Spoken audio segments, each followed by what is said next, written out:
हम लोगों ने पढ़ा था या सुना था या डिस्कस किया था, उसमें से कोई प्रश्न आपका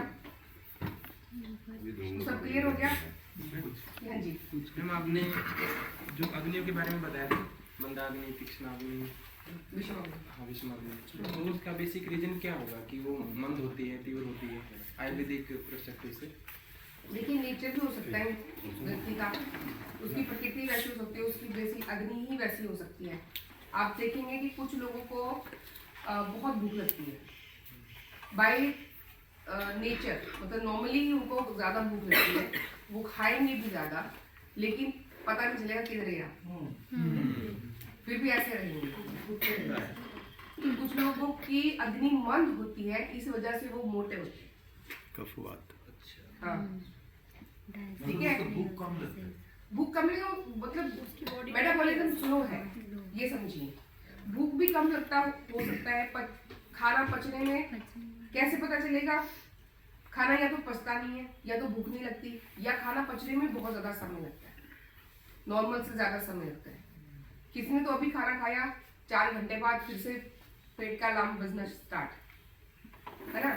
तो जो डायग्नोसिस पार्ट होता है, हम सीधा डायग्नोसिस की ही बात शुरू करते हैं। डायग्नोसिस पार्ट जो होता है ये बड़ा सिंपल होता है, लेकिन मतलब इसमें जो पूछने वाले प्रश्न होते हैं वो बहुत सिंपल रहते हैं, लेकिन उसी के ऊपर सारा का सारा ट्रीटमेंट प्लान जो होता है वो निर्भर होता है।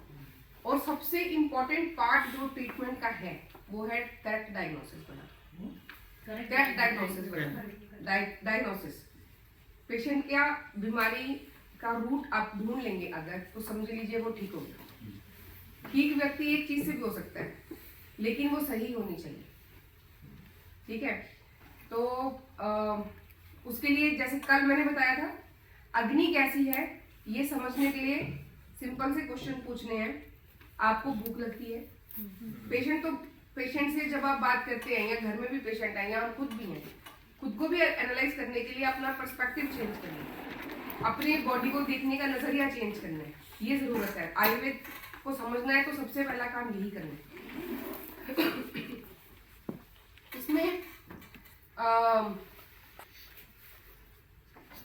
इसमें क्या करना है कि जो प्रश्न पूछने होते हैं, डॉक्टर महक मैसेज चेक कर लेने पर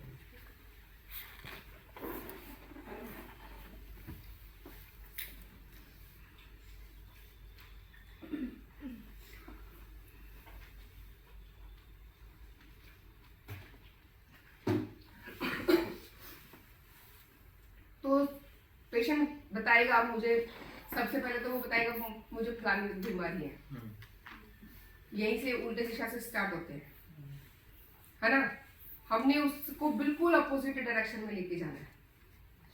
पेशेंट हमेशा डायग्नोसिस के साथ बात करता है, क्योंकि उसका डायग्नोसिस बना हुआ होता है पहले से ही, और वो सब जगह धक्के खा के गूगल यूनिवर्सिटी से पीएचडी करके अपनी बीमारी पर फिर वो हमारे पास तो फिर ही आते हैं जो पेशेंट आते हैं, तो है ना? लेकिन हमें उसको कम्प्लेक्सिटी से सिंप्लिसिटी पर लेकर आना है। जो माइंड सेट है उसको जितना कम्प्लेक्सिटी से सिंप्लिसिटी पर लेकर आएंगे, उतना ही उसको मैनेज करना आसान हो जाएगा। क्योंकि हम सोचते बड़ी बड़ी बातें, एंजियोग्राफी, एंजियोप्लास्टी, ट्रांसप्लांट, हाँ जी, बाईपास सर्जरी, इतने बड़े बड़े क्या कहते हैं इन्वेस्टिगेशंस, सीधा कुछ भी हो गया, कहीं गांठ बन गई, बायोप्सी करवा लेते हैं, है ना? पहले तो यहाँ पे ये देखिए, ये मेरा भी सर्जरी हो रखा है। ये तो जब मैं हॉस्पिटल में जॉब करती थी तो यहाँ साइनोवियल फ्लूइड होता है, जो साइनोवियल फ्लूइड इधर फूल के मतलब वो एक बैग बन जाता है, उसमें वो साइनोवियल फ्लूइड भर जाता है, तो एक थैली बन जाती है, गांठ जैसे बन जाती है, बहुत सारे लोगों को हो जाती है, ठीक है? तो मैं भी मेडिसिन और सर्जरी का हॉस्पिटल था जहाँ जॉब करती थी, तो वहाँ पे उन्होंने, मेरा काफी पेनफुल रहता था, मतलब सर्जरी असिस्ट करवा रही थी, सर्जरी चल रही थी, उसी सर्जरी में ही सर्जन और जो एनेस्थेट और जो सब थे, तो मेरे को मतलब पकड़ने में मुश्किल हो रहा था, जो आर्टरी फोर्सेप्स होते हैं क्लैंप करने के लिए। तो उन्होंने मुझे पूछा ये क्या कब से है, तो मैंने कहा काफी देर से है ना? उन्होंने बोला निकाल देते हैं, मैंने बोला निकाल दो। तो बोले ठीक है घर से पूछ लो। मैंने कहा मेरे को निकालना है ना, मैं तो इधर ही हूँ, आप भी इधर ही हैं, निकाल दीजिए। तो चलो खैर इसको निकाल दिया गया। बाई चांस ये दोबारा नहीं हुआ, लेकिन 99% केसेस में ये वापस आ जाते हैं। और इसका ट्रीटमेंट जानते हैं क्या है? एक सिक्का दबा के इस पे बांध दीजिए, बांधे रहने दीजिए 3 दिन, उतने भर से वो डिजोल्व हो जाता है। सिक्का बांधने से ही? वो फ्लैट, हाँ उसको सिक्का मतलब सिक्का जैसा कुछ भी चीज रहना चाहिए। अच्छा। हाँ, उसको बांध देने से और प्रेशर बैंडेज देने से वो डिजोल्व हो जाता है। तो बहुत सारे बच्चों को भी ये दिक्कत हो जाती है। हम उसको लेके एक पोस्ट टू पिलर भागते हैं। होता कैसे? वो सॉफ्ट होता है। ये देखिए, हाँ वो किसी की इलास्टिसिटी ज्यादा है या कहीं कोई लेयर जो है वो लूज है, तो वो वहां पे एक बैग जैसा बन जाएगा। उसका जरूरत नहीं है। इनबिल्ट है, आपका आवाज ही काफी इनबिल्ट है बोला तो। भगवान ने देखी भेजा, उसको मालूम है यही काम करना है इन्होंने। तो इस तरह से समस्या का समाधान बहुत सिंपल होता है। समस्या की जड़ को पकड़ना ही एक टास्क है। तो 90% केसेस में डायग्नोसिस गलत होते हैं। मैं और एक किस्सा आपके साथ शेयर कर देती हूँ, मेरे ही पर्सनल एक्सपीरियंस। मैं कॉलेज से जैसे ही इस कॉलेज से मेरा लास्ट एग्जाम हुआ है, सर्जरी का वाइवा था, 30 जुलाई 1997 की बात है। मेरे सीनियर थे, उन्होंने मुझे बोला कि कल ही तुम्हें हॉस्पिटल आना है। तो मैंने बोला कि भाई एक महीना तो मस्ती बांध दो, मैं नहीं आती, सितंबर के बाद आऊंगी, अगस्त के बाद आऊंगी। तो उन्होंने बोला कोई बात नहीं, हम मिल लो खाली। चलो मिल लिए। उन्होंने बहुत रश था, बिल्कुल पैक्ड था हॉस्पिटल, एकदम टोटली एलोपैथी हॉस्पिटल का, सर्जरी और मेडिसिन था। तो मैंने बोला कि उन्होंने कहा कि हमें तो अभी जरूरत है, आप ज्वाइन कर लो। तो मैंने कर लिया, आता तो कुछ नहीं था, कैसे आएगा ना, हम तो कॉलेज में अंडरग्रेड पढ़े थे। और जो हमारे टीचर थे उन्होंने हमें, हालांकि दोनों पैथिक्स को पढ़ाया, जो हमारे टीचर थे उन्होंने बड़े अच्छे से हमें कंपैरिजन करके पढ़ाया। तो वहाँ पे मुझे लगता है मुझे शायद एक महीने के बाद तो कार्डियक इमरजेंसी हैंडल करना स्टार्ट कर दिया था, ऐसे करके सिखा दिए थे अच्छे से वो लोग। तो इतना आसान है सीखना एलोपैथी को। एक ही महीने में मैं दुनिया भर की सारी इमरजेंसीज अटेंड करने लगी थी। हेमरेज हो, पैरालिसिस हो, कार्डियक अरेस्ट हो, ये पॉइजनिंग के केसेस बहुत आते थे, फिर लड़ झगड़ के लोग आ जाते थे। तो इस तरह से वो सब एक महीना लगा सीखने, और आयुर्वेद अभी तक सीख रहे। सर्जरी का हॉस्पिटल होने की वजह से वहाँ सर्जन थे, तो मैं एक दिन ड्यूटी पे गई 12 बजे, और मुझे ये ओवर में ये बताया गया कि ये 3 पेशेंट एक के बाद एक आपको सर्जरी के लिए शिफ्ट करने हैं ओटी में, और साथ में जाना है। तो मेरे को बड़ी इरिटेशन होती थी सर्जरी में जाने से, लेकिन काम तो काम होता है, और तब तो बच्चे रहते हैं। अभी इसको मैं बोलूंगी तो जो मैं बोलूंगी करना पड़ेगा, क्योंकि मैं सीनियर हूँ इसका। तो वो मेरे को बोला कि मैंने देखा इतना बड़ा उसके यहाँ पे लंप है लेडी के, इतना बड़ा। तो बोले कि ये गोइटर है और इसको सर्जरी करना है, ठीक है। मेडिकल क्लियर करवा लो। एक्सरे हुआ था उसका, तो मुझे भी जल्दी था कि 12 बजे 1 बजे सर्जरी के लिए शिफ्ट करना है, तो जल्दी इसका मेडिकल क्लियर करवाना चाहिए। जल्दी मैं भाग के एक्सरे रूम में गई। वहाँ पे जो लड़का था सतीश, मैंने उसको बोला भाई उसका एक्सरे दे दे, जनरल वार्ड 10 का, उसको शिफ्ट करना है। उसने मुझे गीला एक्सरे यूं पकड़ा दिया एक कोने से, यूं मैंने उसको पकड़ लिया, ऐसे ही लेकर मैं जो हमारे एमडी मेडिसिन थे उनके रूम में चली गई ओपीडी में। मैंने कहा सर इसका मेडिकल क्लियरेंस दे दो, इसकी सर्जरी करनी है। उन्होंने यूं ही पकड़ लिया एक्सरे देखा, और मुझे कहते डॉक्टर साहब इसकी हिस्ट्री क्या है। मेरे को तो पता नहीं थी, मैं तो तभी गई थी हॉस्पिटल में, वो पिछले दिन रात को एडमिट हो गई थी पेशेंट। तो मैंने कहा सर मुझे मालूम नहीं है। उन्होंने मुझे बड़े ही अफसोस के साथ ये बोला कि डॉक्टर साहब हिस्ट्री तो ले लिया करो पेशेंट की। मुझे बड़ी हिट की बात, बेइज्जती होगी ना। तो मैंने कहा भाई बात तो बंदा सही कह रहा है। चलो खैर एनीवेज उसका मेडिकल क्लियर नहीं हुआ, उसको सर्जरी के लिए नहीं लिया गया, अदरवाइज उसके अगले 1 घंटे में उसकी सर्जरी हो जाती थी। उसको मैंने ईगो पे ले ली वो बात, और उसके पास बैठ गई जब सारा कुछ खत्म हो गया। मतलब दोपहर का ओपीडी खत्म, सब जिसको सर्जरी में भेजना भेज दिया, शांति हो जाती है वार्ड में दोपहर को। तो 2:30 बजे के आसपास मैं उस पेशेंट के पास बैठी, 1 घंटा मैंने उस पर लगाया, और उसकी पूरी जिंदगी की हिस्ट्री ली, पूरा मैंने उसको पूछा, इसके पीछे से बताओ, उसके पीछे से बताओ, उसके पीछे से बताओ, बताते बताते बताते बताते मुझे लगा कि भाई ये तो केस ही कुछ अलग लग रहा है मुझे, लेकिन कॉन्फिडेंस नहीं था क्योंकि अभी अभी नए नए पैदा हुए थे, कॉन्फिडेंस था नहीं। तो वेट किया कि जो गुरुजी हैं वो आएंगे तो उनको बताऊंगी। वो 8 बजे ड्यूटी शुरू होती थी उनकी, वो आए तुरंत से। मैंने कहा पहले इधर आओ इसके पास, देखो इसको, ये मैंने ऐसे ऐसे करके पैल्पेशन करके देखा है, अभी मेरे को कॉन्फिडेंस नहीं आ रहा, लेकिन आप देखो। वो बोलते थे हाँ तो बोलो क्या है, तो मैंने कहा मुझे ऐसे ऐसे लग रहा है। तो बोल रहे बता दो जाके डॉक्टर नवदीप को। तो मैंने कहा नहीं मैं नहीं बताऊंगी, आप बताएंगे। उसके बाद क्या होता है, इवनिंग राउंड में ना पूरी टीम राउंड करती है, सारे सीनियर कंसल्टेंट्स, जो रेजिडेंट्स, नर्सिंग स्टाफ, पूरी टीम चलती है। 10 लोगों की टीम के साथ हम राउंड कर रहे हैं। और उस पेशेंट के पास जैसे ही पहुंचे तो मैं यूं करके ऐसे पीछे हाथ करके खड़ी हो गई। अब तो पता नहीं आज क्या हुआ। उन्होंने बोला वहां पे तो जो मेरी सीनियर थे डॉक्टर चेतन, उन्होंने कहा, जो बॉस थे उनको बोले सर ये डॉक्टर अनु कुछ बोल रही हैं इस पेशेंट के बारे में। मैंने कहा भाई ये क्या है, तो चलो खैर अब तो फंस ही गए थे। तो मैंने कहा सर वो मैंने पैल्पेट करके देखा था तो मुझे ऐसे लग रहा है कि लिम्फ नोड्स है।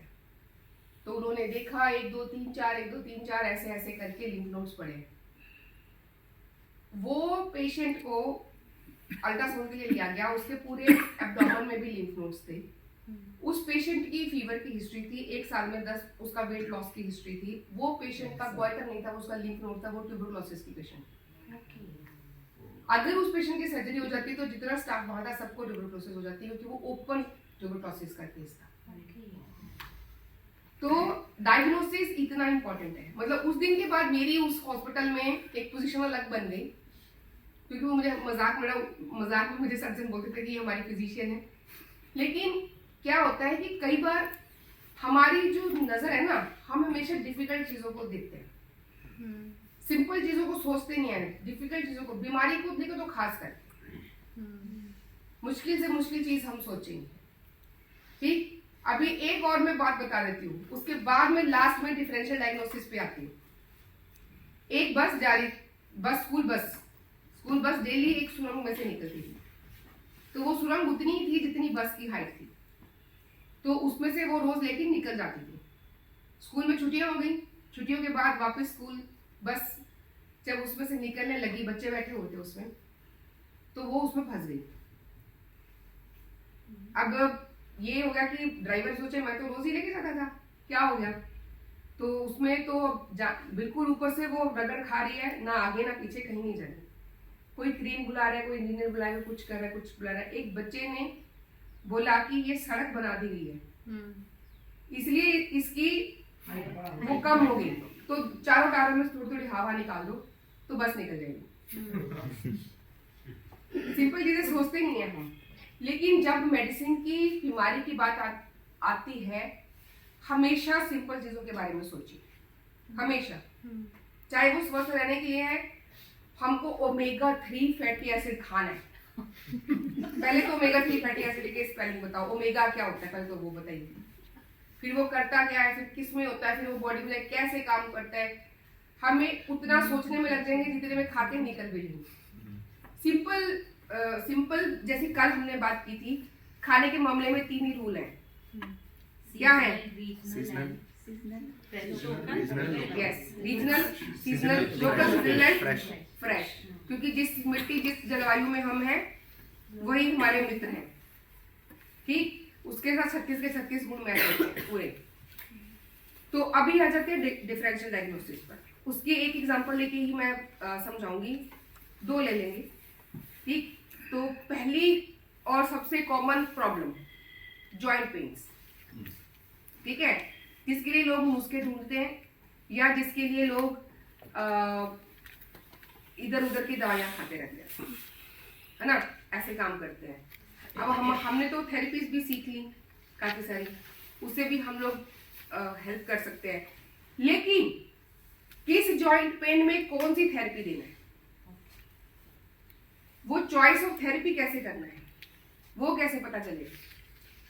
अब पेन के लिए तो पिचू भी है, पेन के लिए जामुवस्ती भी है, पेन के लिए परिक्षेप भी है, पेन के लिए उपनाह भी है, पेन के लिए नाड़ी सुवेग भी है। अब हमें क्या करना है ना? एक पेशेंट हमारे पास है, उसको जॉइंट पेन्स है, अब उसमें करना क्या है ये कैसे पता चलेगा? पोटली करना है, क्या करना है? तो उसके लिए ये पता करना जरूरी है कि उसकी जॉइंट पेन्स का रीजन क्या है। वो कैसे पता चलेगा? डायग्नोसिस कैसे होगा? हिस्ट्री से। हिस्ट्री यस, हिस्ट्री से। It is as simple as this. X ray देखना सब जानते हैं? मुझे तो आता नहीं। एक्सरे देखने से बात करना आसान है, ठीक है। एक पेशेंट अगर उसको जॉइंट में पेन्स है, पहला सवाल लिख लीजिए। अब आप क्या पूछना है?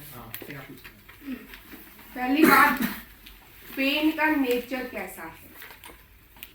वो तीखी पेन होती है, मंद होती है, उसमें जलन है, ठीक है।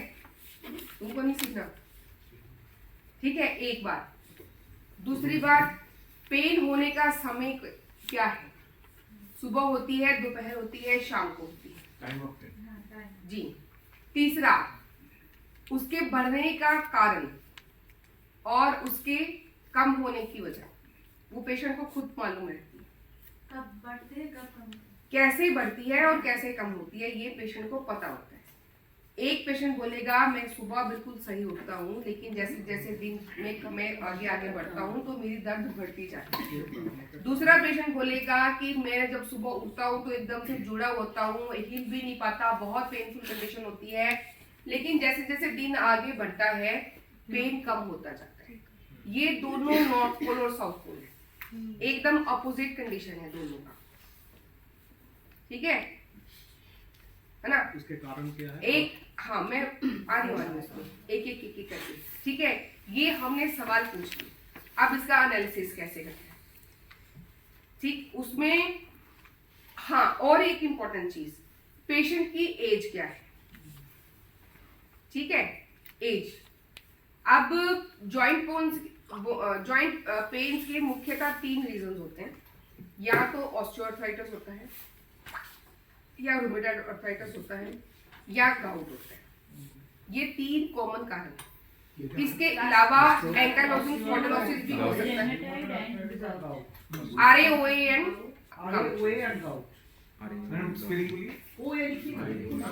अब जिसका स्पेलिंग ही नहीं मालूम है उसमें क्या करना, छोड़िए ना। आंबर है, संधिगत वात है, और RA माने रूमेटॉइड आर्थराइटिस, OA माने ऑस्टियोआर्थराइटिस, और गाउट गाठियाबाद है। हाँ तब नहीं हो रहा था, मेरी बात नहीं मान रहा। राइट क्लिक करिए, हो जाएगा। ये एंटर कर देते हैं। मैम लाइट कम कर दीजिए। लाइट कम। हाँ हाँ, बस आगे आगे की खाली आगे। Ma'am what kind of pain में आपने मैम क्या क्या बताया था कि पेन एक किस मिनट, प्रकार के होते हैं? थोड़ी पेशेंस रखिए। नहीं ये बंद कर दो। अभी तो हमने शुरू किया है, इसी का खत्म मतलब नहीं कर दिए। आप अपने क्वेश्चन लिख लीजिए, वो लास्ट में पूछिए, ठीक है। क्यूरियोसिटी होना अच्छी बात है।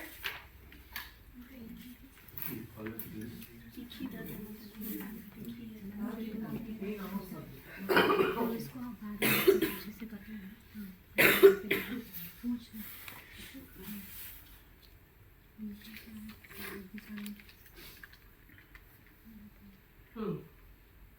एक तो ये है,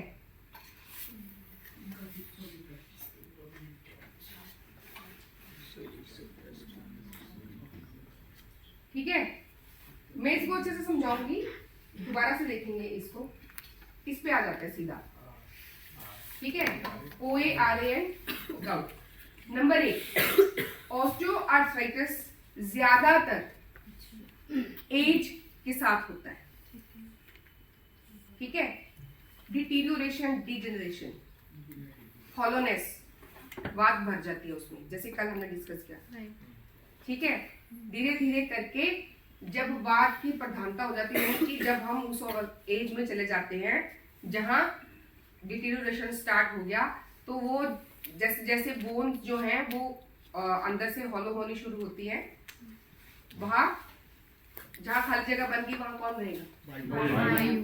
और हाँ ठीक है, तो वहां इसलिए इसको बोलते हैं संधिगत वात, संधियों में वायु चला गया।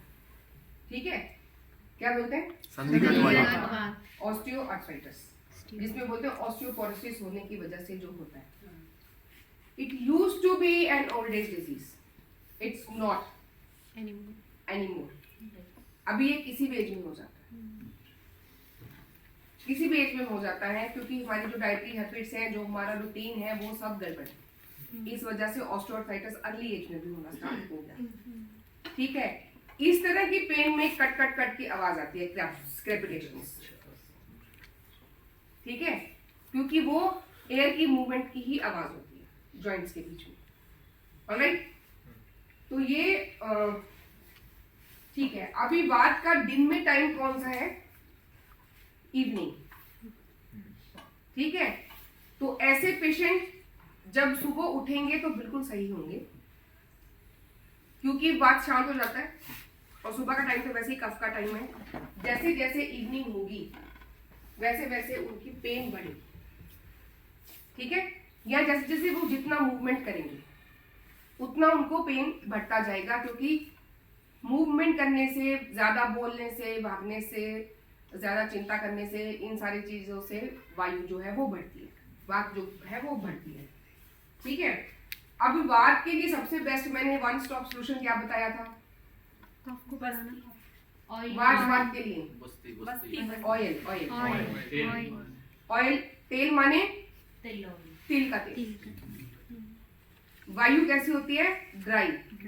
तिल का तेल क्या है? स्नेक, लुब्रिकेंट है ना? वो लाइट रहती है, ये हैवी रहता है। प्लस तिल is a very good source of calcium. अभी गर्मियों में चिक्की खाते हैं, और सॉरी सर्दी में वो रेवड़ियां खाते हैं, तिल की और गुड़ की, मूंगफली की और गुड़ की, क्योंकि इन दोनों को एक दूसरे की जरूरत है एब्जॉर्प्शन के लिए, आयरन और कैल्शियम और ये सारी चीजों की। और अगर आपने ये जैसे कोई किसी किसी दिन, मतलब जो भी रीति रिवाज बने हुए हैं ना, वो सारे साइंस बेस्ड है, सारे साइंस बेस्ड है। अगर किसी पर्टिकुलर दिन किसी खास तरह का भोजन खाने के लिए बोला गया है, तो दैट मीन्स कि उसका कुछ साइंटिफिक रीजन है। उस दिन कुछ ऐसा होता है ना? धूप में बैठते हैं, धूप में बैठ के हम, अच्छा देखिए जितने भी सर्दियों के फ्रूट्स आते हैं सारे विटामिन सी रिच है, और हर किसी के छिलके में औषधि गुण है, चाहे वो सेब हो, किन्नू हो, संतरा हो, कुछ भी हो। सर्दियों में तो यही फ्रूट आता है ना? तो और इनको धूप में बैठ के खाना है। मैम एक तो ये कि ऑयल लिक्विड फॉर्म में ही लेना चाहिए या फिर तेल में भी खा लेंगे तो चलेगा? अभी डायग्नोसिस पे बात कर रहे हैं, focus on that, treatment part बाद में आएगा। और मैम डायग्नोसिस में एक और चीज़ कि अगर पित्त भी है साथ में तो फिर दिल गर्म होता है तो वो वही, ये भी ट्रीटमेंट पार्ट है, तो ठीक पहले है। डायग्नोसिस सीख लीजिए। ठीक ठीक है, और जो ऑस्टियोआर्थराइटिस होता है ये मेनली बिग जॉइंट्स में होता है। ठीक, बिग जॉइंट्स में रूमेटॉइड आर्थराइटिस भी हो सकता है, रूमेटॉइड आर्थराइटिस भी हो सकता है, लेकिन रूमेटॉइड आर्थराइटिस ज्यादातर अर्ली एज में होता है। ठीक, 20 से 30 के बीच में ये सबसे ज्यादा कॉमन है, आरए। ठीक, और इसमें क्या रहेगा? एक तो अर्ली एज में होगा ज्यादा, दूसरा ये वो कंडीशन है सुबह उठेंगे तो जुड़े रहेंगे, स्टिफनेस होगा बहुत ज्यादा, जैसे जैसे मूवमेंट करेंगे वो कफ पचना स्टार्ट हो जाएगा और वैसे वैसे ही पेन कम होने शुरू हो जाएगी। ये चीज आप पेशेंट की हिस्ट्री से ही जान सकते हैं, इसके लिए आपको किसी एक्सरे की जरूरत नहीं है। दूसरी बात इंपॉर्टेंट रूमेटॉइड आर्थराइटिस में, देखिए सबसे पहले इस पे लिखा हुआ है कि दोष जो है इसमें क्या है? कफ, और क्या है? आम। आम क्या होता है? एसिडिटी, अपचितान जो भोजन रस नहीं बनता, है ना, वो दोषों के साथ मिल के दूषित होके आम बन जाता है, ठीक है। और वो जो होता है वो घूमता है अंदर ही अंदर। अभी क्या है, इसके रीजंस क्या है, बहुत सारे रीजंस है। वही बात, उल्टी आ रही है क्योंकि बॉडी सेंस करती है कि आई डोंट नीड दिस इधर, या तो उसकी जरूरत नहीं है या वो सही नहीं है शरीर के लिए, या तो उस time body is not ready to वो जो ये जो हमारा एलिमेंट्री कैनाल है, something is wrong. Body is very very intelligent system, very very intelligent system, specially this body. ये ऊपर वाला गड़बड़ करता है, नीचे वाले सही हैं बिल्कुल, ठीक।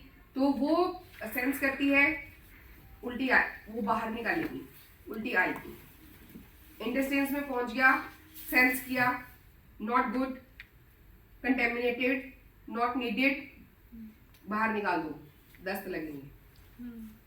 ब्लड में पहुंच गया, ये हमारा नहीं है, फॉरेन है, एलियन है हमारे लिए, इन्वेडर है हमारे लिए, टेम्परेचर रेज करके उसको किल करने की कोशिश करती है। This is our defence system. हम इसमें इंटरफेयर करते हैं, हम हर चीज में गोली खा बंद, गोली खाओ बंद। इसका मतलब है भैया हमें बहुत पसंद है, जो भी अंदर गया इसको अंदर रहना है ना, तो वो अंदर रह के गड़बड़ करता है। अभी इसमें क्या है, कल हमने पढ़ा था कि इम्यून सिस्टम हमारा कौन से दोष से गवर्न होता है, कौन सा दोष उसके साथ, यस, ठीक है। छोटे बच्चों, इससे याद रखिए, छोटे बच्चों में कफ की प्रधानता होती है, छोटे बच्चों में इम्यूनिटी बहुत स्ट्रॉन्ग होनी चाहिए और उनको नरिशमेंट की जरूरत है, उनकी ग्रोथ की जरूरत है। तो यही सारे काम जो है ये कफ के हैं, ऐसे ही याद रखना इसको, ठीक है। तो ये एक ऑटो इम्यून प्रॉब्लम है, रूमेटॉइड आर्थराइटिस। इसी तरह से एंकाइलोजिंग स्पॉन्डिलोसिस भी एक ऑटो इम्यून प्रॉब्लम है। मैडम कभी कभी rheumatoid arthritis R effect negative आता है, that case also, that is why I am not talking about investigations. Patient and patient symptoms are more important. Everything cannot be judged on the basis of investigations or x-rays or whatever, radiological, hematological, right? Patient तो test normal है लेकिन उसको तकलीफ है, symptom है पूरी तरह से, उसको पेन हो रहा है भाई, तो तुम्हारी साइंस का हम क्या करेंगे जब तक दर्द नहीं सही होगा, है ना।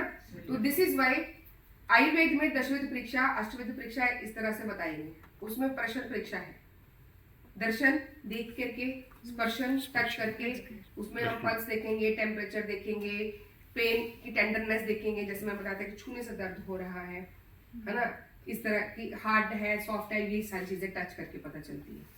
और प्रश्न परीक्षा, प्रश्न माने हिस्ट्री, उससे जितने हो सके उसको जानो, उसको जानिए पेशेंट को, ठीक है। तो रूमेटॉइड आर्थराइटिस की बात अगर हम करें, ये ऑटोइम्यून प्रॉब्लम है। इसमें कफ दोष और आम वही ऑटोइम्यूनिटी, आम एक ही चीज है। जितनी भी हमारे आयुर्वेद में ऑटोइम्यूनिटी के लिए अलग से कोई टर्म नहीं है, सिर्फ आम बात की जो ट्रीटमेंट है, आम बात बोलते हैं इसको। आम बन गया, उसकी वजह से दिक्कत है और पेन्स कर रहा है, बात है तो पेन फील होगा, नहीं तो नहीं होगा, ठीक है। इसको बोलते हैं आम बात। पहली वाली पोजीशन को क्या बोलते थे, पहली कंडीशन को संधिगत बात, संधिगत बात, संधियों में वायु चला गया। दूसरा है आम और वायु। अभी कल वाला श्लोक दोबारा याद कीजिए, वायु न यंत्र नियंते तत्र की संति मेघवत। तो ये वायु ही इसको इधर उधर लेके जाके कहीं कहीं गड़बड़ करने के लिए छोड़ दी है, ठीक है। तो ये आम बात है, ठीक। जब ट्रीटमेंट की बात करेंगे तो दोबारा से इस स्लाइड को देखिए, अभी डायग्नोसिस की बात करेंगे, राइट। एक और बहुत ज्यादा जो इसका पिक्यूलियर फीचर है, हालांकि ये सारा जो सब्जेक्ट है ना, ये सेकंड कोर्स का है, नेक्स्ट एडवांस का, ठीक है। उसमें क्या रहेगा, अगर इसमें बाइलेटरल इन्वॉल्वमेंट रहता है जॉइंट्स का, इधर वाले हाथ के जॉइंट्स में पेन है तो इधर वाले में भी होगा रूमेटॉइड आर्थराइटिस। अगर बिग जॉइंट्स हैं, osteoarthritis can be unilateral, can be bilateral. उसमें पहले एक में पेन स्टार्ट हुआ होगा, फिर दूसरे में धीरे धीरे करके over a period of year और सो दूसरा जॉइंट इन्वॉल्व होता है। रूमेटॉइड आर्थराइटिस क्या होता है, बाइलेटरल होता है, दोनों मतलब सिमेट्रिकल इसको बोलते हैं, दोनों तरफ से सेम इन्वॉल्वमेंट रहता है, ठीक है, तो ये ऑस्टियोआर्थराइटिस और रूमेटॉइड आर्थराइटिस के बीच का डिफरेंशियल। फिर अगर छोटे जॉइंट्स हैं तो जो यूरिक एसिड की वजह से, गाउट की वजह से पेन होती है, वो ज्यादातर छोटे जॉइंट्स से ज्यादा शुरू पता चलती है, उनको ज्यादा प्रॉब्लम करती है। उसका रीजन क्या है? यूरिक एसिड के क्रिस्टल्स बन जाते हैं, यूरेट के छोटे छोटे छोटे छोटे क्रिस्टल्स बन जाते हैं। वो जम जाते हैं। अब छोटे जॉइंट्स में स्पेस कम है, इसलिए उसको जल्दी पकड़ते हैं, मतलब भरता सब जगह भर रहा है, वो सब जगह इकट्ठा हो रहा है, लेकिन यहाँ स्पेस कम है तो जल्दी उस स्पेस में प्रॉब्लम क्रिएट करेगा, उसकी मूवमेंट में प्रॉब्लम क्रिएट करेगा, ठीक है। लेकिन अगर वो गाउट की वजह से है, क्योंकि इसमें मेन रीजन है पित्त, मेन रीजन पित्त है, तो इसमें क्या रहेगा? हीट रहेगी, टेंडरनेस रहेगी, रेडनेस रहेगी, स्वेलिंग रहेगी। स्वेलिंग रूमेटॉइड आर्थराइटिस में भी रहेगी, लेकिन वहां डल पेन होती है, डल पेन होती है, कंटिन्यूस पेन होती है रूमेटॉइड आर्थराइटिस में, ठीक है। स्वेलिंग तो रहेगी, लेकिन उतना हीट और वो बर्निंग सेंसेशन नहीं रहती जितनी रूमेटॉइड आर्थराइटिस में, सॉरी, और गाउट में रहती है। प्लस पेशेंट पहले से ही हिस्ट्री देगा कि उसको एसिडिटी रहती है। डल पेन क्या बताया आपने, वो इंग्लिश वर्ड? कफ में डल मतलब धीरे धीरे उसको मध्यम मध्यम सी पेन होती रहती है, उसको कंटिन्यूस डल नेचर का पेन रहता है, ठीक। अब तीनों को एक साथ मैं बात करती हूँ। अगर पेन कल जैसे बात किया था, हवा के निकल जाने जैसे इस तरह से होता है तो वो बात होता है। अगर डल पेन होता है तो वो कफ होता है, जैसे पानी धीरे धीरे चलता है, एक ही जगह पे जमा रहता है, वैसी नेचर का पेन रहेगा, टिकेगा वो पेन काफी देर तक, ठीक है। बर्निंग सेंसेशन के साथ में जो पेन हो रहा है, जिसमें रेडनेस है, जिसमें हीट है, तो वो पित्त रहेगा। अब osteoarthritis is a degenerative disease and age linked disease. Rheumatoid arthritis is an autoimmune disease, it can, ये कफज है, ऑस्टियोआर्थराइटिस वातज है। Gout is a metabolic disease, it is not a joint problem. Rheumatoid arthritis is not a joint problem, it shows up in joints. वही अगर autoimmunity skin में नजर आती तो वो सोरियासिस होता। वही ऑटोइम्यूनिटी ने अगर हमारे जॉइंट्स को अटैक किया है तो वो rheumatoid arthritis. Treatment plan same ही रहता है, एक जैसा रहता है। गाउट एक मेटाबॉलिक प्रॉब्लम है, यानी हमारे पाचन तंत्र की प्रॉब्लम है, ठीक है। इसमें हमारी अग्नियों की गड़बड़ है। इसमें क्या रहता है, जो प्रोटीन से मिलने वाला एक प्यूरिन होता है, उसका मेटाबॉलिज्म करेक्ट नहीं होता, तो वो यूरेट के क्रिस्टल्स बनके वो जम जाती है, ठीक है। तो मेटाबॉलिज्म को करेक्ट करने के लिए चॉइस ऑफ थेरेपी क्या है? अग्नि ठीक करना। अब मैं आगे नहीं बोलूंगी अगर आपने मुझे इस बात का सही जवाब नहीं दिया। कल मैंने बताया था, अगर हमारा मेटाबॉलिज्म इन्वॉल्व है, हाँ जी, दीपन पाचन, दीपन पाचन सही, करेक्ट। पित्त, जहाँ पित्त इन्वॉल्व है, वेरी गुड, वेरी गुड।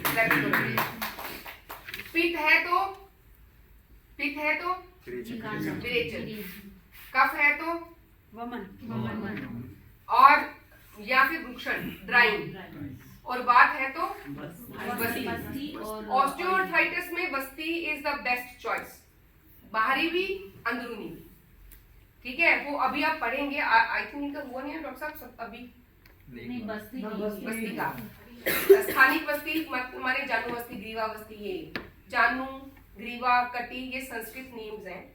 जानू घुटने को कहते हैं, ग्रीवा गर्दन को कहते हैं, कटी लोअर बैक को कहते हैं, डिस्क वाले हिस्से को, ठीक है। चेस्ट पे कर रहे हैं तो उसको उरु बस्ती कहते हैं, पीठ पे कर रहे हैं तो पृष्ठ बस्ती कहते हैं। जहां कहीं पर भी बस्ती माने बसना, वहीं पर रहना, बस धातु से, तो उसको वहीं तेल को डाल के वहीं रखना, तो इसलिए उसको बस्ती बोलते हैं। इसी तरह से अगर इंटरनल बस्ती थी एनोरेक्टल रीजन से, जैसे वो देते हैं एनीमा देते हैं, वो औषधि देने का एक तरीका है। हमारे शरीर के कितने द्वार हैं? 9 के 9 यूज करते हैं हम लोग मेडिसिन देने के लिए। This is one route, this route is longest, सबसे लंबा रास्ता यही है और सबसे खतरनाक रास्ता यही है, क्योंकि ये यहाँ से जो भी जाएगा वो हर जगह से होके गुजर के लीवर किडनी में से होके फाइनली फिर जाके ब्लड में, मतलब सबसे लास्ट में ये वहां जाएगा और फिर जाके ये असर करेगा। बस्ती देंगे, तुरंत से लोकल एब्जॉर्प्शन होता है, तुरंत से सिग्नल जो हमारा सिंपैथेटिक पैरासिम्पैथेटिक नर्वस सिस्टम है, हमारे नर्वस सिस्टम को आप थोड़ा सा नर्वस सिस्टम को पढ़िए, सेंट्रल नर्वस सिस्टम होता है, पेरिफेरल नर्वस सिस्टम होता है, ठीक है। तो जो बस्ती आपको जो पढ़ाएंगे ना वो पूरा अच्छे से समझाएंगे, उसमें ये शॉर्टेस्ट रूट है अगर आपको नर्वस सिस्टम को पकड़ना है, सबसे आसान रास्ता जल्दी। हाँ ठीक है। तो इसलिए बस्ती द चॉइस, क्योंकि वात इन्वॉल्व है, उसको ठीक करने के लिए यही सबसे ज्यादा आसान तरीका है। और क्योंकि अगर बात है फर्स्ट वाला, इसमें यूज ऑफ ऑयल, इसमें आप सीधा डायरेक्टली पिचू भी कर सकते हैं, जानुबस्ती भी कर सकते हैं, धारा भी कर सकते हैं, पोटली कर सकते हैं, कुछ भी कर सकते कौन सा हैं। ज्यादा इफेक्टिव है प्लीज? इफेक्टिव ऐसे रहता है कि हर पेशेंट अलग अलग स्टेज में। पहली बात तो ये है कि टाइप ऑफ डिजीज, उसका दोष क्या है, फिर उसके बाद में उसकी स्टेज क्या है। जब हमारे पास पेशेंट है तो पेशेंट उस समय किस स्टेज में है ये भी रहता है, ये इसका नेक्स्ट पार्ट है, ठीक है। ये तो अभी प्राइमरी पार्ट पे हम बात कर रहे हैं। तो इसमें ऑयल का यूज करना है। अब क्योंकि इसमें वात है तो हमें ऑयल चाहिए, तो जिन जिन थेरेपीज में ऑयल का यूज होता है वो हम इन पे कर सकते हैं, ठीक है। अब दूसरी बात आ गई रूमेटॉइड आर्थराइटिस की। रूमेटॉइड आर्थराइटिस में क्या है, कफ है और आम है। आम को पचाना पड़ता है या फिर उसको बाहर निकालना पड़ता है, ठीक है। तो इसमें शोधन करना चाहिए, वमन करना चाहिए, विरेचन करना चाहिए, जो उस समय वो व्यक्ति किस स्टेज में है उसके हिसाब से, ठीक। सीजन मैटर्स, जब हम स्वस्थ हैं तब, जब दोष बढ़ा हुआ है तब सीजन नहीं देखते, तब तो उस समय क्या करना है उस पे, मतलब अगर कफ की प्रॉब्लम है तो सीजन नहीं देखना, जो कफ के लिए चाहिए वो करना है। कफ को क्या करेंगे, सुखाएंगे। पानी को तो दो ही चीजों से खत्म कर सकते हैं, या तो उसको सुखा दीजिए धूप से या उसको बाहर निकाल दीजिए, वाइपर मारिए बाहर, पंखा चला दीजिए, सूख जाएगा बाकी का। ऐसे ही करते हैं ना, राइट। पहले तो बाहर ही निकालेंगे, तो इसको कहते हैं शोधन करना, ठीक है। शोधन में आता है वमन कफ के लिए, है ना। फिर ड्राइंग करने के लिए रूक्षण, मतलब ड्राई वाली ट्रीटमेंट, पोटली रहती है जो बालू की, बालू, इसलिए बालू का श्वेत बोलते हैं उसको। या फिर कोई लेप, परिषेक, काढ़े से परिषेक भी कर सकते हैं, ठीक है।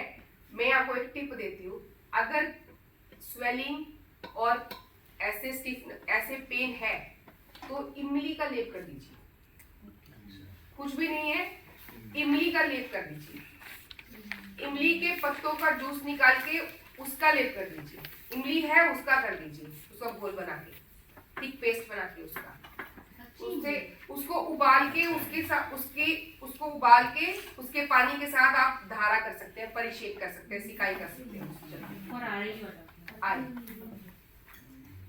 ठीक है। मैम अक्सर ये सुना जाता है कि किसी तरह का भी जॉइंट पेन है तो खट्टा मत खाओ, एंड यहाँ इडली। देखिए कौन बोलता है ऐसा? एलोपैथी वाले। पेशेंट खुद ही बोलते हैं खट्टा मत खाओ। पेशेंट होता है।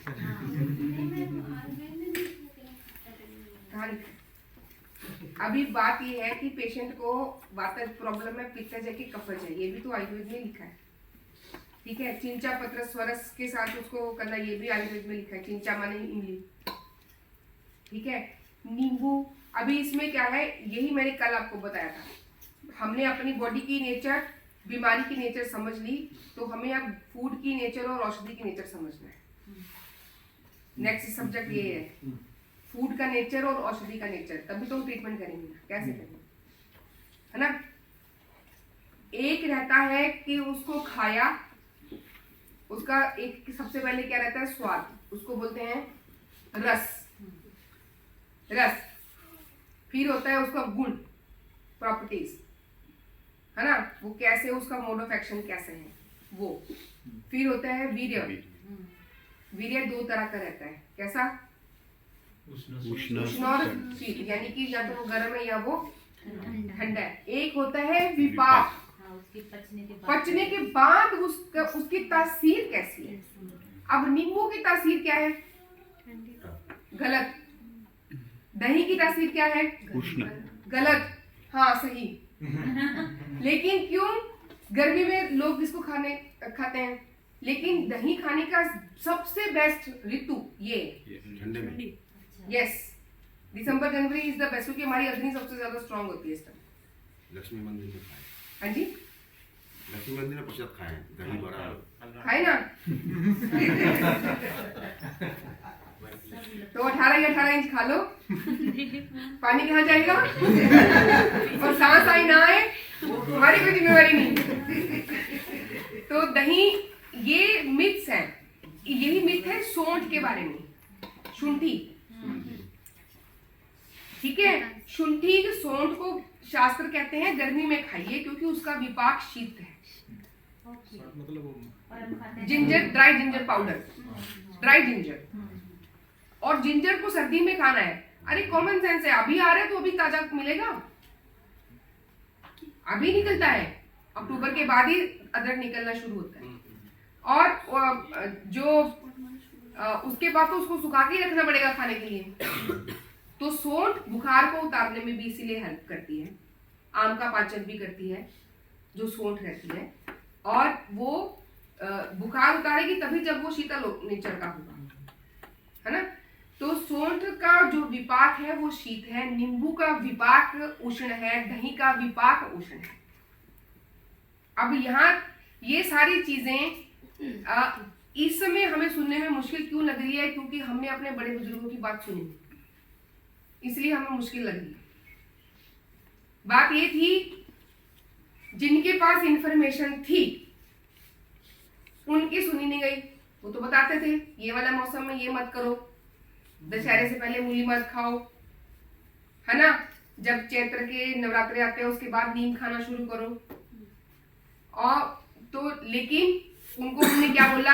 आप पिछले जमाने के हो, अनपढ़ हो, आपकी सोच हाँ धक्यानुसी हो, अंधविश्वासी हो, अनसाइंटिफिक हो। ये सबसे बड़ा बात। अब आगे वाली जनरेशन हमसे पूछती है, हम उसको बता नहीं सकते। क्यों? क्योंकि हमें मालूम नहीं है। तो कल्प्रिट कौन है? मैं, मेरी एक पिछली जनरेशन और मेरी एक आगे जनरेशन। बाहर का भी है इंग्लिश नहीं तो वो हमने उसी सोच के चलते, वही एजुकेशन सिस्टम के चलते ये किया ना। वो एक सेपरेट डिबेट का मैटर है, किस तरह से हमारे कल्चर को एक बिल्कुल प्लान तरीके से खत्म किया गया कि हेल्थ खत्म कर दो, शिक्षा खत्म कर दो। दो चीजें खत्म करी तो प्रोडक्टिविटी गई ना। तो ये इस चीज को समझना, और ट्रीटमेंट के लिए औषधि और फूड दोनों की नेचर को समझना जरूरी है। हर किसी चीज का रस गुण वीर्य विपाक आयुर्वेद में बताया गया, एवरीथिंग। ठीक है, आप कोई सी भी संहिता उठा लीजिए, कोई भी एक संहिता पकड़ लो, अष्टांग हृदय पकड़ लो, शारंग संहिता पकड़ लो, बाप प्रकाश निगंटू पकड़ लीजिए, आप चरक पकड़ लीजिए। हर संहिता में जो पहला पाठ सूत्र स्थान रहता है उसमें जो है खाने की नेचर के बारे में बताया गया, भोजन का कैसे, कौन सी चीज की क्या नेचर है, कब खाना है कब नहीं खाना, ये सारा कुछ बताया। ठीक है, तो अभी वापस इसी पे आ जाते हैं, क्योंकि इसको समझिए तो बहुत सारी चीजें समझ में आ जाती हैं। तो उसको क्या है, आम को पचाना पड़ता है। पचाने के लिए उसको जल नीचे से तेज गैस करना पड़ेगा।